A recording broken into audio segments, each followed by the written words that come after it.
روم heater استعمال کرنے کے 6 بڑے نقصانات۔ سردیوں میں استعمال ہونے والے آلات میں سے روم ہیٹرز وہ آلات ہیں جو چھوٹی سی جگہ کو گرم کرنے کے لیے استعمال ہوتے ہیں، جیسے کمرہ یا دفتر وغیرہ۔ یہ مختلف اقسام میں آتے ہیں، جیسا کہ الیکٹرک سے چلنے والے ہیٹر، آئل سے چلنے والے ہیٹر، گیس سے چلنے والے ہیٹر یا پھر انفرارڈ ہیٹر۔ سرد موسم میں ہیٹر استعمال کرنے کا اپنا ہی مزہ ہے اور کچھ حد تک یہ فائدہ بھی فراہم کرتا ہے، تاہم وہیں اس کے صحت پر منفی اثرات بھی مرتب ہوتے ہیں۔ آج ہم روم ہیٹر استعمال کرنے کے 6 بڑے نقصانات کے بارے میں بات کریں گے۔ نمبر 1، خشکی۔ روم ہیٹرز ہوا میں خشکی کا سبب بنتے ہیں، جس کے نتیجے میں انسانی جلد، آنکھیں اور گلا خشک ہو سکتا ہے۔ Number 2، carbon monoxide poisoning.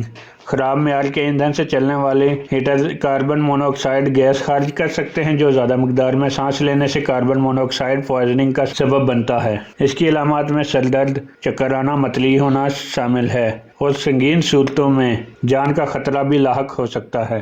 Number 3، زیادہ گرمائش۔ اگر روم ہیٹرز کا استعمال یا دیکھ بھال مناسب طریقے سے نہیں کی جاتی تو یہ زیادہ گرمی خارج کر سکتا ہے، جس سے آتش زدگی کا خطرہ پیدا ہو جاتا ہے۔ نمبر 4، الرجی اور دمہ۔ کمرے کے ہیٹر دھول کے ذرات، پالتو جانوروں کے بالوں کی خشکی اور فضا میں موجود دیگر الرجی کے ذرات فعال کر سکتے ہیں۔ یہ الرجک رد عمل کو متحرک کر سکتا ہے اور دمہ کی علامت کو مزید خراب کر سکتا ہے۔ نمبر 5، آنکھوں اور جلد کی جلن۔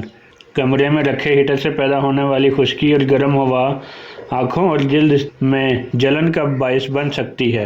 نمبر 6، آلودگی۔